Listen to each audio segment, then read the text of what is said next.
People don't know these things. That's why people get into so much frustration. You're in a situation where your right was taken away from you. Your right was taken away from you. And it could even happen, look, let me just explain this to you. Sometimes it happens in awkward ways. Your right was taken away from you because of how this other person put their case in front of the judge. Sometimes it happens that you lost your land. And it was because of that person, how he spoke. Now sometimes look, even the most religious person, even the most balanced judge, sometimes because they're doing their best with what they've heard, they can sometimes make a mistake in the judgment. It's not that they did anything wrong themselves. It's the case that they heard. Let me give you an example. There's a hadith in Bukhari.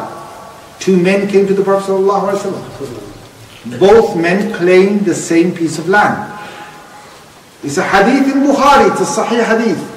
This is who else? This is the best individual ever to live on this earth. The most perfect person. Rasulullah ﷺ himself. He's the judge. These two people come. Both claim the same land. The Prophet ﷺ listens to person A. Then he listens to person B. Then he listens to person A, and then B, and then A, and B, and listens to this argument. One of them, the hadith says, Kana alhan. He was very, very eloquent in his speech, in how he presented his argument. He was so well, he spoke so well, and he was pitched against somebody else, the man who couldn't speak that well.